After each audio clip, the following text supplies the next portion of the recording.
French President Emmanuel Macron arrived in Beijing in December 2025. The air was thick with tension. Many people around the world watched him. He was stepping into a very difficult situation. The war between Russia and Ukraine was still happening and was very brutal. Also, the U.S. President Donald Trump had just signed a new controversial law about Taiwan. This made things much harder. Europe's economy was also in a very sensitive state. This trip was not just a regular visit between two countries. It was a very big gamble. What happened here could change the balance of power in the world. The main question was clear. Could President Macron find a way through these dangerous problems? Could he protect Europe's interests and keep it safe? Or would he be forced to choose between standing with the United States or standing with China? If he had to choose, it could push the world much closer to a new Cold War, a time of great global disagreement without direct fighting. As President Macron made his final preparations to meet President Xi, the leader of China, a secret document arrived on his desk. This intelligence briefing showed him something important. It changed everything about his mission and why he was in Beijing. 2.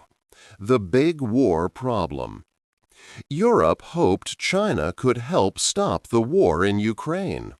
The war had been going on for almost 4 years. French leaders, like Foreign Minister Jean-Noël Barrot, clearly asked China to talk to Russia. They wanted China to use its power to make Russia, and especially President Vladimir Putin, agree to stop fighting. Europe wanted a ceasefire. This was a strong hope for peace. But the situation was not simple. Publicly, China said it was neutral. It seemed like China did not take sides in the war. However, secret information showed a different story. Documents that were not meant to be seen by everyone showed a growing military connection between China and Russia. These secret papers said that Russia was giving China military equipment. Russia also shared training and special technology with China. For example, Russia helped China with armored vehicles and how to make weapons. In return, China was sending important parts to Russia. These parts included machines, special chemicals, and gunpowder. Russia used these for its defense industry. This showed a strong and growing friendship between the two countries, even though China said it was neutral. This secret help made Europe's hope for peace difficult. China's actions seemed to go against the idea of stopping the war. Europe was asking China to push Russia for peace, but China was helping Russia continue the war in secret. This made President Macron's visit very hard. He could not trust what Beijing said officially. Was China pretending to be neutral while helping Russia behind the scenes? This was a big question. President Macron now understood that Beijing's public statements were not the whole truth. He had this important, secret information about China and Russia. He knew he had to talk to President Xi about it. This would be a very sensitive talk. It could force China to change its ways, or it could make the whole diplomatic visit fail completely. Macron had to decide what to do with this dangerous secret. 3. The money fight.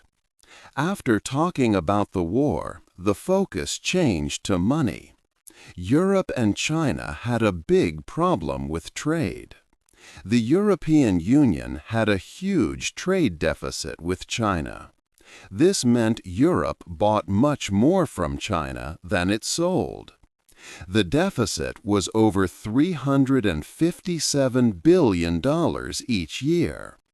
For France alone, the trade deficit with China was $10.6 billion in the first 10 months of 2025. This huge gap was hurting many European companies and industries. Europe said China was not playing fair. They said China kept its money, the yuan, artificially low. This made Chinese goods cheaper to buy in Europe and made European goods more expensive for China. It was like a hidden subsidy for Chinese products. Europe also talked about China giving its companies unfair help, called state subsidies. These subsidies made it hard for European businesses to compete. But China saw things differently. China said that Europe's new taxes on imported goods, called tariffs, were just a way to stop fair competition. China called these tariffs protectionism. They said Europe was trying to protect its own industries too much. China's foreign minister, Wang Yi, said China wanted fair, transparent, and non-discriminatory treatment for its businesses. China believed it was moving towards high-quality development and building a more open economy. This economic fight was getting serious. Europe had started investigations into Chinese electric car subsidies. China, in return, had begun probes into European products like brandy, pork, and dairy. French brandy makers, for example, were caught in the middle. President Macron had managed to get some exceptions for cognac producers earlier in 2025, which was a small win. However, the bigger fight continued. Germany, usually careful, was now also pushing for tougher action as cheap Chinese goods hurt its own factories. Both sides were ready to fight. Europe had its economic tools, like tariffs and investigations. China had its own ways to respond, like starting probes into European goods.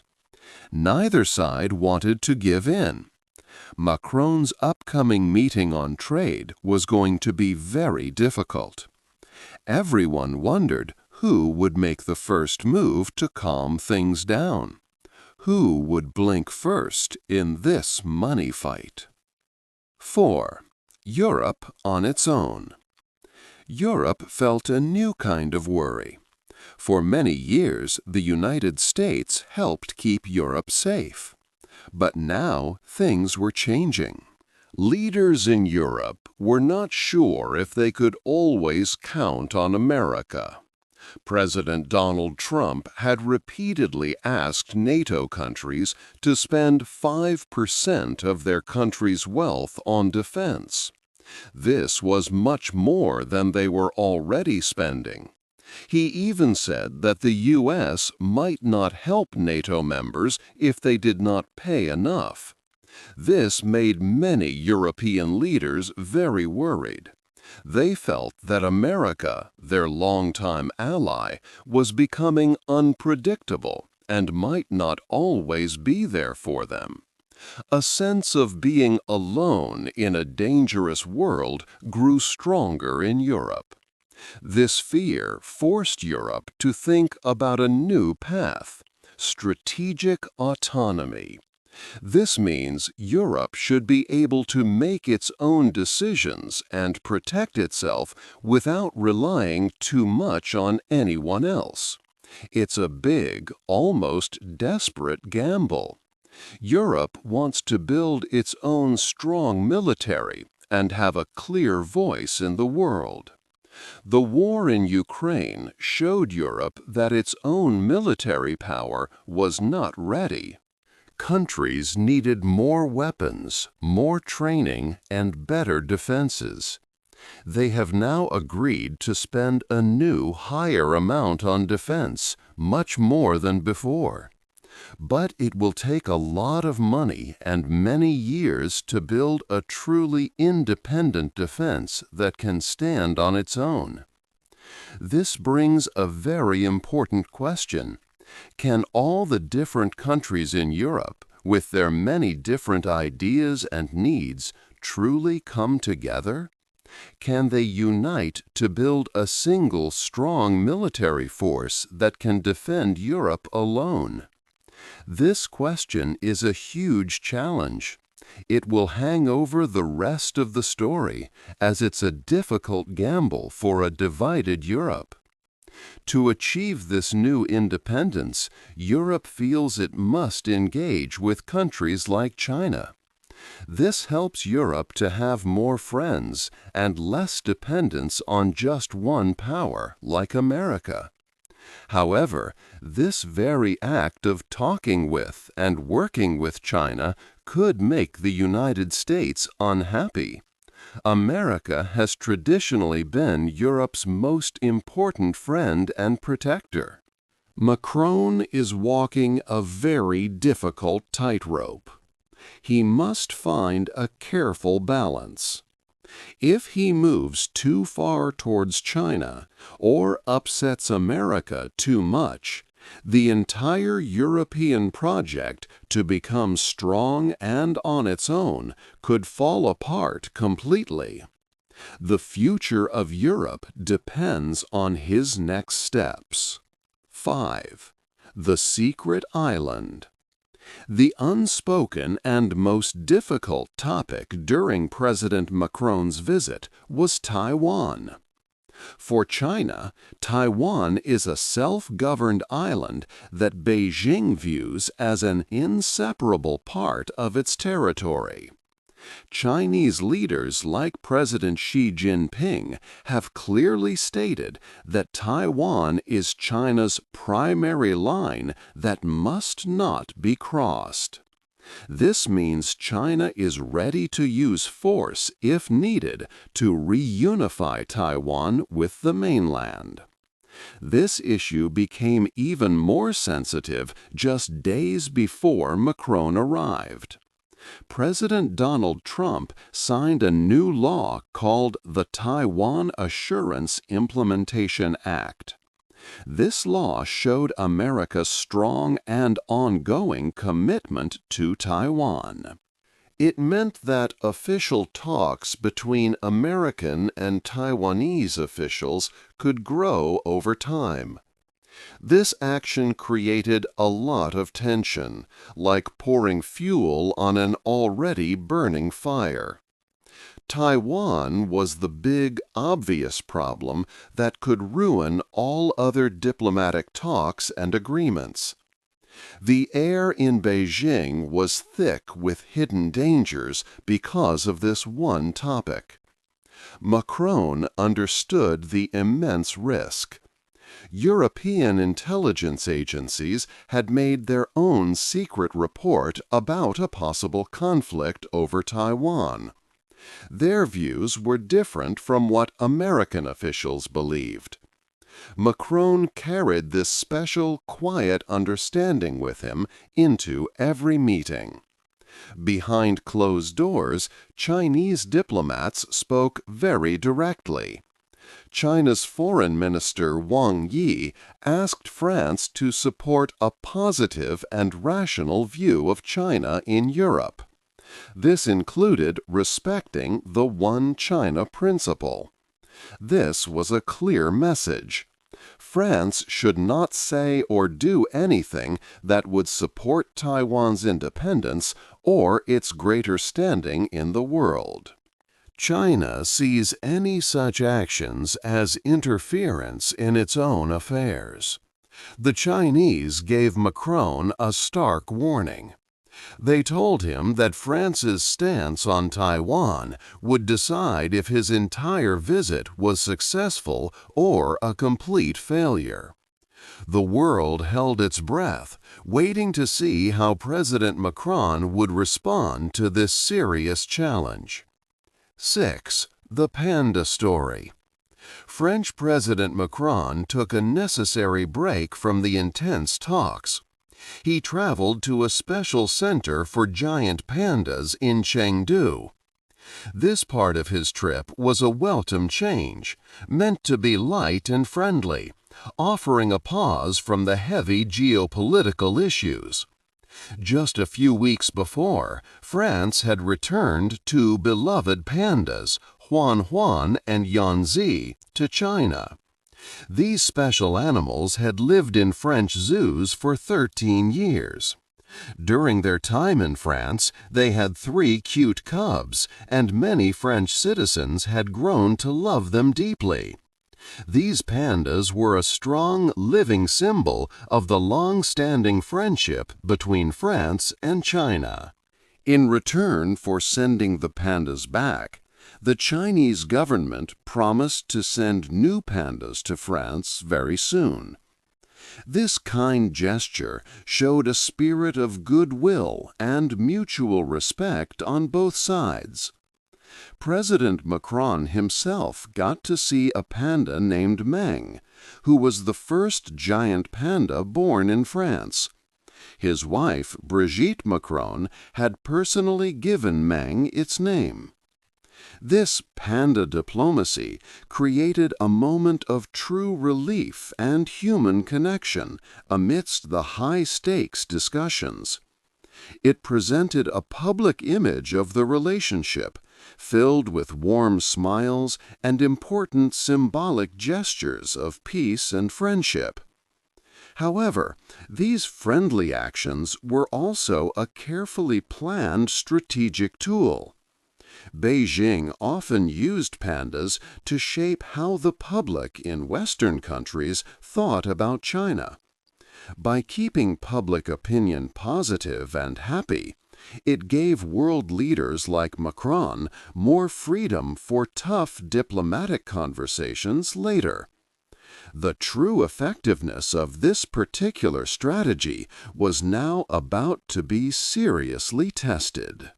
As President Macron enjoyed a charming photo opportunity at the Panda Conservation Center, his chief negotiator suddenly received an urgent, encrypted message. This unexpected and critical alert instantly brought the harsh reality of the high-stakes talks crashing back into focus. The friendly facade was about to drop, and the serious, difficult issues of the state visit were ready to be confronted again. 7. What they decided. President Macron's important visit to Beijing has now finished. After days of talks, both France and China had some good news to share with the public. They announced that new agreements were made in several key areas. These included deals for agriculture, helping farmers and food trade. There were also new agreements about energy, looking at future power sources. And important deals were signed for aviation, covering planes and air travel between the two countries. These were the clear, positive wins that everyone could see. Both sides could present these successes as proof that their discussions were helpful and strong. However, behind these public announcements, the deepest problems were still there. On the most serious issues, France and China were still very far apart. Europe had hoped that China would use its strong influence to help end the war in Ukraine. They wanted China to ask Russia to agree to a ceasefire. But during the talks, China did not offer any new promises. Beijing kept its stance, which did not fully support Europe's urgent wish for peace. Europe's main hope for stopping the war remained unfulfilled. The big economic arguments also stayed open. The large difference in trade, where Europe buys much more from China than it sells, was not solved. Europe felt that China used unfair ways to trade, like supporting its own companies too much. China, on the other hand, saw Europe's new rules as trying to stop its economic growth. The serious money and trade problems were not fixed. They were simply pushed to the side, to be discussed again later. This meant the deep challenges in trade would continue. When President Macron left Beijing, he carried signed deals with him.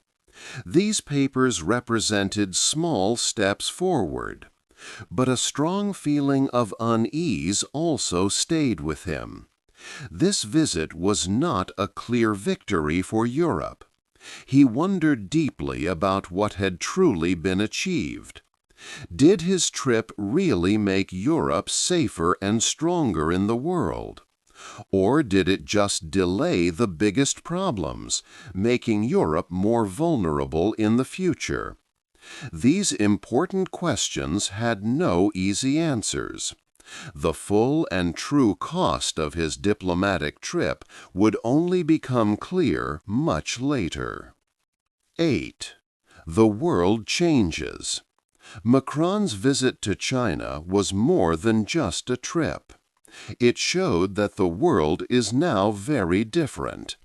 The time after the Cold War, when America was the main power, is definitively over. A new, less stable world is beginning, with many strong countries. Macron's visit was a defining moment, clearly showing the birth of this new global order. Europe now faces a difficult situation, like an impossible triangle. On one side is an assertive China, which acts more and more for its own interests. China's economic power has grown hugely, deeply changing how the world works. China sees its close partnership with Russia as important and continues to provide economic and technological support. It also views Western actions regarding Ukraine and NATO's growth as America trying to control global events. This firm view makes China act in ways that protect its own power and influence. On the other side is an unpredictable America. President Donald Trump has often made Europe wonder if the U.S. will always support it, especially concerning NATO. He has repeatedly asked NATO countries to pay much more for defense, suggesting up to 5% of their wealth. He has also said America might reduce its help if they do not meet his high demands. This unpredictability makes Europe feel less sure about its traditional friends and their long-term support. The new Taiwan Assurance Act, signed by President Trump just before Macron arrived, also added fresh tension around China's red line issue of Taiwan. Europe wanted to achieve strategic autonomy. This means Europe would be able to act independently on the world stage, not relying too much on America or China for its security and economy. But Macron's visit showed that this dream is still very far away, perhaps an impossible dream in the face of such colossal global forces. Europe cannot easily reduce its need for America's military technology and protection. At the same time, it must deal with a strong and competitive China, both in terms of trade and security concerns. This trip made it clear that Europe's problems are very big, and there are no simple answers. Different European nations also have different ideas about what strategic autonomy truly means, making a united approach hard. The visit did not fix Europe's big challenges. Instead, it just laid them bare for the world to see. China offered no new promises to push Russia to stop the war in Ukraine, continuing its crucial support for Russia's war efforts. The deep problems with trade imbalance between Europe and China are still unresolved, merely postponed.